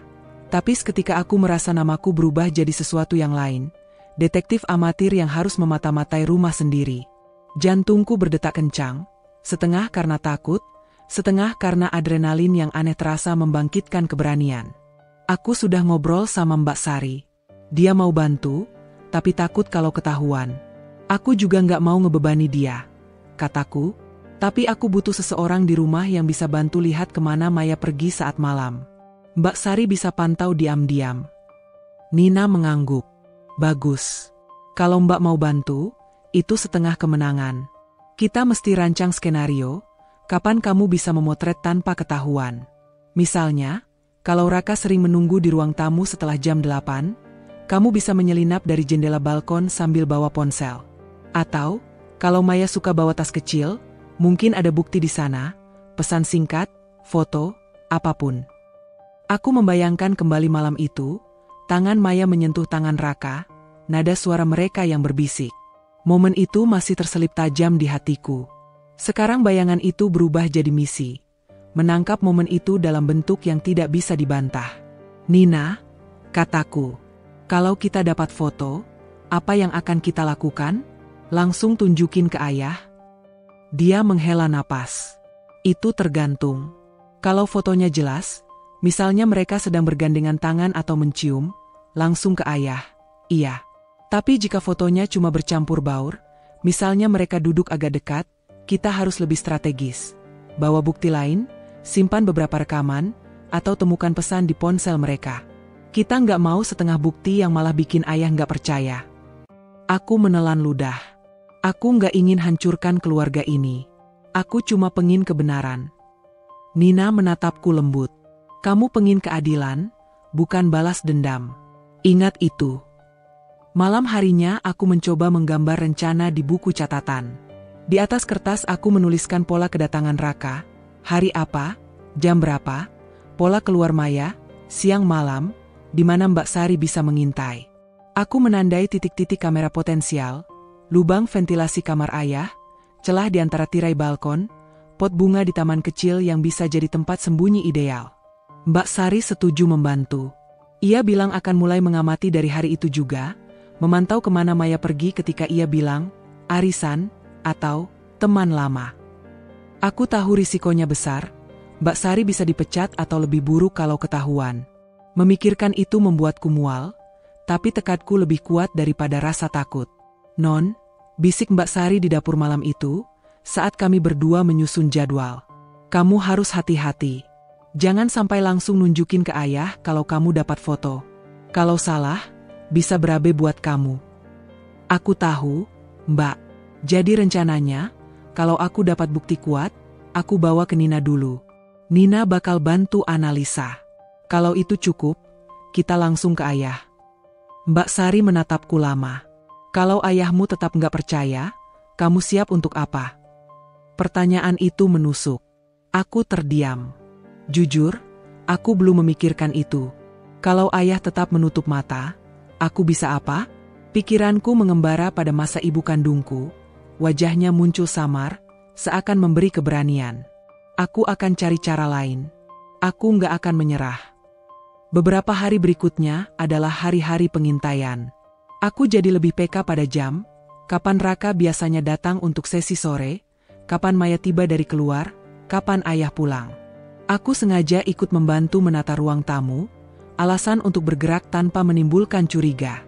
Kadang aku duduk di balkon dengan ponsel menyala, pura-pura scroll media sosial tapi sebenarnya menonton ruang tamu. Degup jantungku berubah jadi penunjuk waktu, menunggu setiap kali ada langkah kaki di bawah. Suatu sore, ketika Raka datang agak terlambat, aku sudah siap dengan ponsel yang baterainya penuh. Aku duduk di kursi dekat jendela, menunggu. Raka masuk, duduk seperti biasa, berbicara pelan. Maya lewat beberapa kali, pura-pura mengambil majalah, lalu duduk. Aku menahan napas, menunggu. Mereka berbicara, tawa kecil mendarat di antara kata-kata. Kali ini aku tidak bergerak.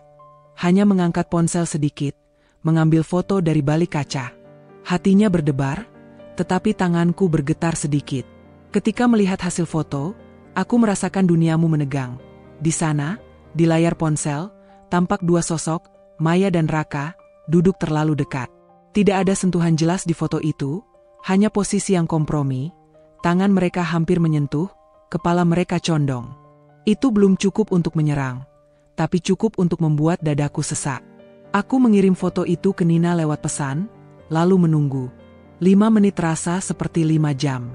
Ketika notifikasi masuk, aku hampir pingsan. Nina membalas, "Ini cukup buat mulai. Tapi kita butuh lebih. Perlu rekaman suara atau pesan." Aku menghela napas. Semakin jelas arah rencana kami, 1 foto awal, lalu skala bukti meningkat, rekaman wawancara bisik mereka, pesan di ponsel, atau kalau berani, bukti sentuhan. Malamnya aku tidur dengan mata terpejam tapi pikiran tak tenang. Misi baru ini membawa beban besar. Menghadapi perempuan yang kusebut ibu sehari-hari, menghadapi pria yang kuduga hianati kepercayaan ayah, dan menghadapi kemungkinan ayah memilih memihak lagi. Tapi di ujung semua itu, ada lembar kebenaran yang harus kubuka. Aku menarik selimut, menutup mata, lalu berbisik pada diriku sendiri, "Jangan mundur. Ini untuk ibu. Ini untuk dirimu." Sore itu udara lembab, hujan baru saja reda. Daun-daun di halaman masih meneteskan air, aroma tanah basah menembus ke dalam rumah. Aku duduk di kamar dengan jantung berdebar tak karuan. Rencana ini sudah kususun sejak seminggu lalu bersama Nina. Meninggalkan ponsel di ruang les dengan kamera menyala, berpura-pura lupa mengambilnya, lalu menunggu apa yang akan terjadi ketika aku tidak ada. Tangan gemetarku meraba ponsel, memastikan kamera tersembunyi dengan baik di balik tumpukan buku. Aku memilih posisi paling aman, rak kecil di sudut ruang tamu, sedikit tertutup vas bunga, tapi sudut pandangnya cukup lebar untuk merekam sofa tempat Raka dan Maya sering duduk. "Ya Tuhan, semoga berhasil," bisikku, lalu pura-pura turun ke dapur, meninggalkan ponsel itu di sana. Jam les berlangsung seperti biasa. Raka datang dengan kemeja putih, senyum ramah yang seolah polos. Maya menyambutnya dengan tawa kecil yang terlalu hangat untuk sekadar basa-basi. Aku pura-pura mendengar dari lantai atas, berusaha menahan diri agar tidak turun dan menghancurkan skenario. Setelah sekitar 1 jam, aku kembali ke ruang tamu. Aku membuat alasan, "Maaf, Kak, aku agak pusing. Lesnya berhenti dulu, ya?" Raka mengangguk. Maya pun memandangku dengan tatapan iba, atau pura-pura iba. Aku segera naik ke kamar, pura-pura istirahat. Padahal yang kulakukan adalah menunggu waktu yang tepat untuk mengambil ponselku kembali. Begitu rumah sepi, aku turun dengan langkah cepat tapi hati-hati. Ponsel itu masih di tempatnya. Tangan dinginku meraihnya, lalu aku berlari ke kamar, menutup pintu, dan langsung membuka galeri. Rekaman itu berdurasi hampir setengah jam. Aku menonton dengan napas terengah, tubuh kaku. Awalnya normal, Raka menjelaskan materi, Maya bolak-balik mengambil camilan. Tapi kemudian, setelah aku pergi, karena alasan sakit kepala, suasana berubah. Maya duduk di sofa, terlalu dekat dengan Raka. Mereka bercanda kecil, tawa yang intim, lalu, aku hampir terlonjak. Tangan Maya menyentuh tangan Raka, bukan sekadar singgungan, melainkan genggaman. Aku menutup mulut dengan tangan, menahan teriakan. Detik berikutnya lebih parah. Raka menatap Maya, wajahnya menegang antara ragu dan godaan. Maya tersenyum samar, lalu mendekat. Kepala mereka condong, jarak wajah tinggal beberapa senti. Hampir saja bibir mereka bersentuhan. Astaga, suaraku tercekat. Rekaman bergetar sedikit karena tanganku gemetar memegang ponsel. Aku menjeda video, menutup mata rapat-rapat, tubuhku gemetar hebat. Rasanya seluruh dunia runtuh di depanku. Aku benci melihatnya, tapi juga tak bisa berpaling. Bukti ini nyata. Ini bukan lagi firasat, bukan lagi gosip Mbak Sari, bukan lagi dugaanku yang bisa dipatahkan ayah. Ini rekaman. Hitam di atas putih. Air mataku jatuh ke layar ponsel. Aku menatap wajah Maya di video, ibu tiriku, wanita yang di mata orang lain sempurna, anggun, dan penuh kasih. Lalu menatap wajah Raka, guru privat yang seharusnya jadi panutanku. "Ayah," bisikku lirih. "Kalau aku kasih lihat ini, apa ayah masih nggak percaya?" Namun tiba-tiba rasa takut mencengkeram dadaku. Bagaimana kalau aku tunjukkan video ini, lalu ayah tetap memihak Maya? Bagaimana kalau dia bilang rekaman ini editan? Atau lebih buruk, bagaimana kalau ayah marah dan keluargaku langsung hancur dalam sekejap? Aku menatap layar ponsel yang menampilkan wajah Maya dan Raka begitu dekat, hampir bersatu. Gambar itu seperti duri yang menusuk mata, tapi aku tak sanggup menghapusnya. Kepalaku penuh pertanyaan. Kalau aku diam, Aku akan terus hidup dalam kepalsuan. Kalau aku buka, keluargaku bisa hancur. Tok, tok. Aku tersentak. Suara ketukan pintu terdengar. Cinta, kamu baik-baik saja? Suara Maya dari luar, terdengar manis, seolah tak pernah melakukan apa-apa. Aku buru-buru mengunci layar ponsel dan menyeka air mata. Iya, Bu. Aku cuma capek. Kalau butuh sesuatu, bilang ya, Nak, sahut Maya lembut, lalu langkah kakinya menjauh. Aku menatap pintu kamar, tubuhku gemetar. Rasa muak, marah, dan sakit bercampur jadi satu. Bagaimana bisa dia bersikap seperti itu setelah apa yang kulihat di rekaman? Aku menggenggam ponsel erat-erat. Pikiranku terus berkecamuk. Aku ingin sekali berlari ke ruang kerja ayah, menyerahkan video ini, dan berkata, lihat, yah, ini buktinya, aku nggak bohong. Tapi langkahku terhenti oleh bayangan lain. Bayangan wajah ayah yang kecewa, marah, atau bahkan menolak mempercayai mataku sendiri. Bayangan rumah ini hancur, aku harus memilih antara membongkar atau menyimpan. Aku jatuh terduduk di lantai, air mata kembali deras. Aku harus apa? Tuhan, aku harus apa? Malam itu aku tidak tidur.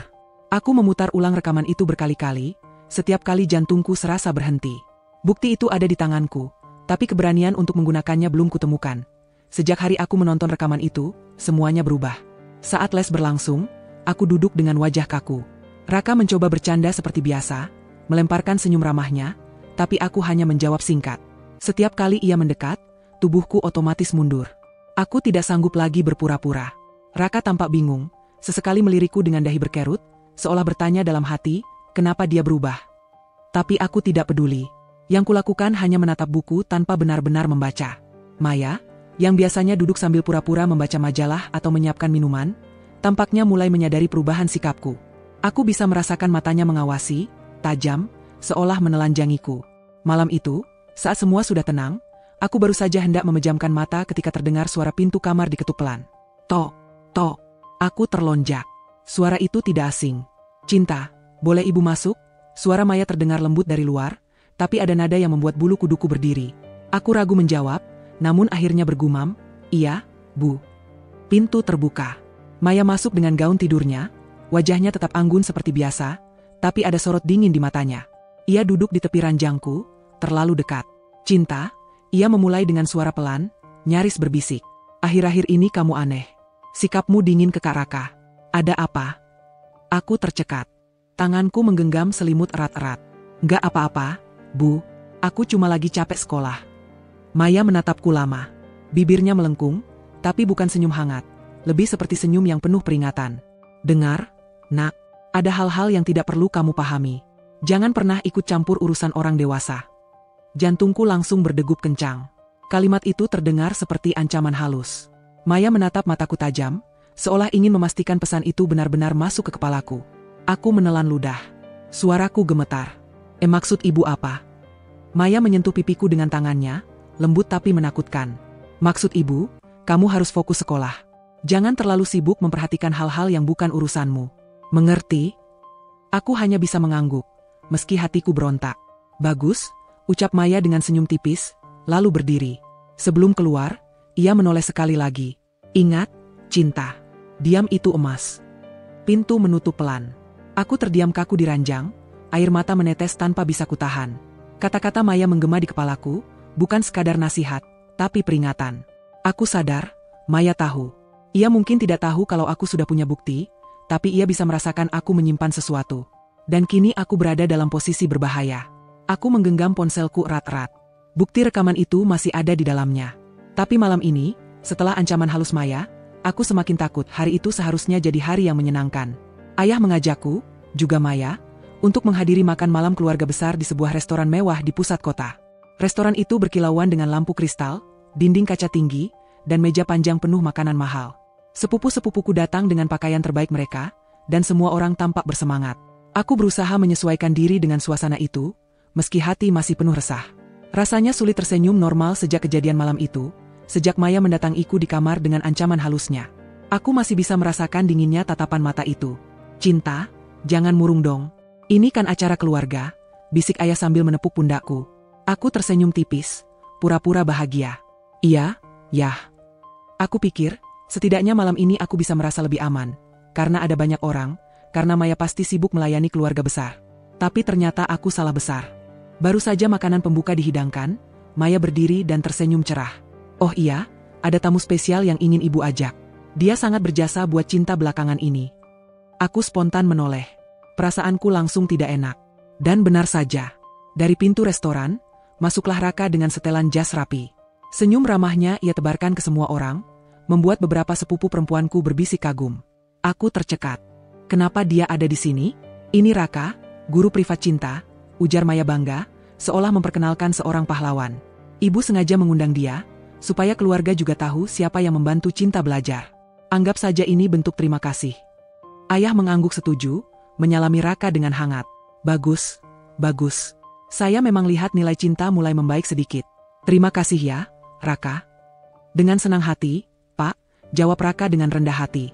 Aku menunduk, berusaha menyembunyikan ekspresi wajahku. Tapi mataku sempat menangkap sesuatu.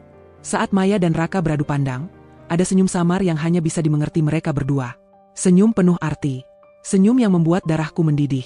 Aku menggenggam sendok terlalu keras, sampai bunyinya beradu dengan piring. Beberapa orang menoleh. Aku buru-buru pura-pura mengambil sup, padahal tanganku gemetar. Cinta, kenapa kamu? Grogi ya? Ada gurumu di sini? Maya bertanya dengan nada manis, tapi matanya menusuk seperti belati. Aku menatapnya dingin. Iya, Bu. Kaget aja. Kan biasanya acara keluarga cuma untuk keluarga. Maya tersenyum tipis. Raka sudah seperti keluarga, kan? Aku ingin berteriak saat itu juga. Ingin membongkar semuanya di depan ayah, di depan semua keluarga besar. Tapi lidahku keluh. Aku hanya bisa menunduk, menahan tangis yang hampir pecah. Nina pernah bilang aku harus punya bukti kuat, dan aku memang sudah punya. Tapi bagaimana aku bisa menunjukkan rekaman itu di tengah meja makan yang penuh tawa dan obrolan ringan? Semua akan menganggap aku gila. Sementara itu, Raka duduk di kursi kosong tepat di sebelah Maya. Mereka berbicara sopan di hadapan keluarga, tapi aku bisa melihat bahasa tubuh mereka. Tatapan yang terlalu lama, senyum yang terlalu hangat, gerakan tangan yang seolah ingin bersentuhan tapi tertahan. Aku merasa mual. Nafsu makan hilang. Ayah malah tampak puas. Cinta beruntung punya guru seperti Raka. Saya harap nilai-nilainya terus naik, biar kamu bisa kuliah di luar negeri nanti. Aku hanya mengangguk, tanpa suara. Di ujung meja, aku mendengar sepupu-sepupuku berbisik. Guru privatnya cakep banget. Ya. Pantesan cinta kelihatan murung, mungkin grogi. Aku ingin sekali bilang bukan aku yang grogi, tapi ibuku yang kelewat senang. Makan malam itu jadi mimpi buruk bagiku. Aku terjebak di meja panjang, menyaksikan Maya dan Raka memainkan peran sempurna di depan keluarga, sementara aku satu-satunya yang tahu rahasia kotor mereka. Dalam hati, aku berjanji, aku tidak bisa terus diam. Suatu saat aku harus buka suara, entah bagaimana caranya. Malam setelah acara keluarga itu, aku tidak bisa tidur. Bayangan tatapan Maya dan Raka di meja makan terus menghantuiku. Aku bolak-balik di tempat tidur, sampai akhirnya aku memutuskan sesuatu. Aku harus bicara dengan seseorang. Seseorang yang benar-benar bisa dipercaya. Besok paginya, di sekolah, aku menarik tangan Nina ke taman belakang yang sepi. Tempat itu biasa kami gunakan untuk berbagi cerita rahasia. Nin, aku harus kasih lihat sesuatu. Suaraku bergetar, bahkan tanganku dingin saat merogoh ponsel dari saku. Nina memandangku serius. Kenapa? Kamu kelihatan pucat banget. Aku membuka galeri, lalu menunjukkan rekaman yang sempat kubuat saat pura-pura meninggalkan ponsel di ruang les. Layar kecil itu menampilkan jelas Maya dan Raka duduk berdekatan. Tangan mereka saling menggenggam, tawa kecil keluar dari mulut Maya, lalu wajah mereka semakin mendekat, hampir berciuman sebelum buru-buru menjauh. Nina menutup mulutnya dengan tangan. Astaga, cinta, ini nyata? Aku mengangguk, mataku panas. Aku nggak bohong, Nin, aku lihat sendiri. Mereka memang, ada sesuatu. Nina menatapku lama, lalu menggenggam tanganku erat. Cinta, kamu sadarkan kalau ini serius banget? Kamu harus ngomong ke ayahmu. Jangan tunggu sampai semuanya makin parah. Aku menggigit bibirku. Tapi Nin, ayah pernah marah waktu aku cerita. Dia bilang aku nggak sopan sama Maya, katanya aku cuma cari alasan biar nggak usah les. Yaitu karena kamu belum punya bukti. Suara Nina meninggi, lalu mengecil lagi karena takut orang lain mendengar. Sekarang kamu punya. Ini bukti nyata. Kalau kamu diam terus, mereka bisa makin jauh. Kamu mau kalau ayahmu dibohongi terus? Aku terdiam. Pertanyaan itu seperti pisau menusuk dadaku. Tentu saja aku tidak mau, tapi ketakutanku masih lebih besar. Aku tahu bagaimana ayah begitu percaya pada Maya.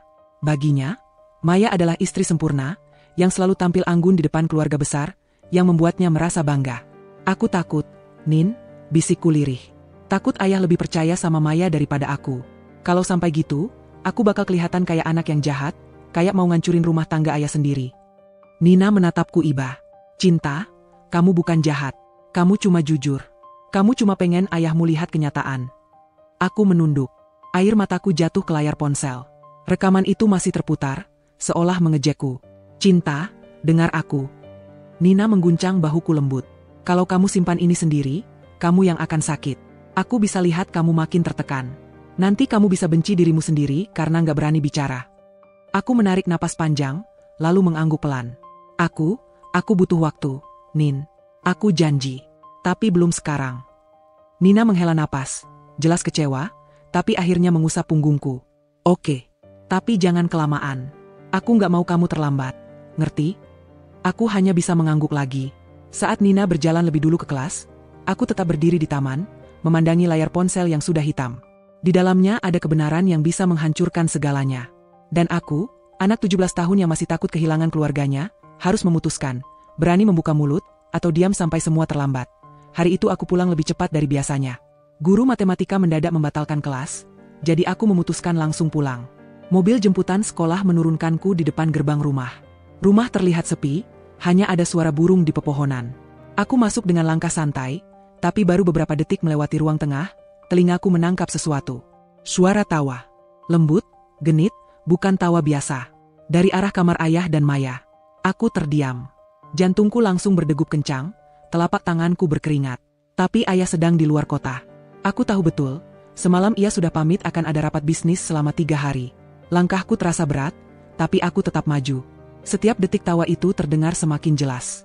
Tawa Maya, bercampur dengan suara berat seorang pria. Aku berhenti tepat di depan pintu kamar. Tanganku gemetar saat menyentuh gagang pintu. Dalam hati aku berdoa semoga aku salah dengar, semoga itu bukan yang kupikirkan. Tapi rasa ingin tahu dan rasa curigaku lebih kuat. Perlahan, aku mendorong pintu. Pemandangan yang muncul membuatku seolah ditampar keras. Maya dan Raka ada di sana, di ranjang ayahku. Maya hanya mengenakan gaun tidur tipis, rambutnya kusut, wajahnya merah. Raka duduk di sampingnya, jelas panik, buru-buru menarik selimut untuk menutupi tubuh mereka. Cinta. Maya berteriak histeris. Wajahnya pucat. Apa yang kamu lakukan di sini? Aku berdiri kaku, mulutku terbuka tapi tak ada suara yang keluar. Jantungku nyaris melompat dari dada. Tapi di tengah rasa syok itu, naluriku bergerak lebih cepat daripada pikiranku. Tanganku merogoh saku, menarik ponsel, dan dengan gerakan spontan aku menekan tombol rekam video. Cinta, hentikan itu sekarang juga. Maya bangkit dari ranjang, wajahnya marah dan panik. Matikan ponselmu. Raka ikut berdiri, wajahnya kaku penuh rasa bersalah. Cinta, ini gak seperti yang kamu pikirkan. Aku menatap mereka dengan air mata menetes di pipi, tapi tanganku tetap memegang ponsel, merekam setiap detik. Suaraku pecah, tapi tegas. Kalau bukan seperti yang aku pikirkan, lalu apa ini? Maya mendekat, mencoba meraih ponselku, tapi aku mundur beberapa langkah. Jangan sentuh aku, teriakku dengan suara bergetar. Wajah Maya berubah-ubah, panik, marah, lalu memelas. Cinta, dengarkan ibu, ini salah paham. Kamu gak boleh kasih lihat ini ke ayahmu. Kamu mau hancurin rumah tangga kita. Hah? Aku menggenggam ponsel lebih erat, tubuhku gemetar. Bukan aku yang hancurin rumah tangga ini, tapi kalian. Raka menunduk, wajahnya merah padam. Ia membuka mulut, tapi Maya langsung menoleh padanya dengan tatapan tajam, seolah melarangnya bicara. Suasana kamar dipenuhi keheningan yang menyesakan, hanya ada suara napas kami yang memburu. Aku sadar satu hal, kali ini aku tidak hanya punya rekaman samar-samar seperti sebelumnya. Aku punya bukti nyata. Dan untuk pertama kalinya sejak semua ini dimulai, aku merasa lebih kuat, meski tubuhku masih gemetar hebat. Aku berlari keluar rumah tanpa arah, air mata membanjiri wajahku. Nafasku memburu, dada terasa sesak, sementara suara Maya yang terus berteriak dari belakang masih bergema di telinga. Aku ingin menjauh sejauh mungkin darinya, dari mereka berdua. Aku berhenti di taman kecil dekat rumah, duduk di bangku sambil terisak. Tanganku gemetar saat membuka ponsel. Video yang tadi kurekam masih tersimpan aman. Jantungku berdegup kencang. Ini saatnya. Tanpa banyak pikir, aku menekan tombol kirim. Email ayahku buka, kutulis singkat. Ayah, lihatlah ini. Aku nggak bohong. Tolong percaya sama aku. Kutinggalkan lampiran video, lalu kukirim. Beberapa menit kemudian, layar ponselku menyala. Telepon masuk, dari ayah. Dengan tangan gemetar, aku mengangkat. Halo, Yah. Suara di seberang membuat tubuhku bergetar hebat. Cinta. Apa ini? Suara ayah meledak, penuh amarah bercampur kecewa. Kamu yakin ini bukan editan? Aku menangis. Ayah, aku lihat dengan mata kepalaku sendiri. Aku yang merekamnya. Ayah sekarang percaya sama aku, kan? Hening sesaat. Lalu suara napas ayah terdengar berat. Astaga, Maya, suaranya pelan, tapi penuh amarah yang ditahan. Kamu di mana? Cinta? Tunggu di rumah. Ayah pulang sekarang juga. Sambungan terputus. Aku memeluk ponselku erat-erat.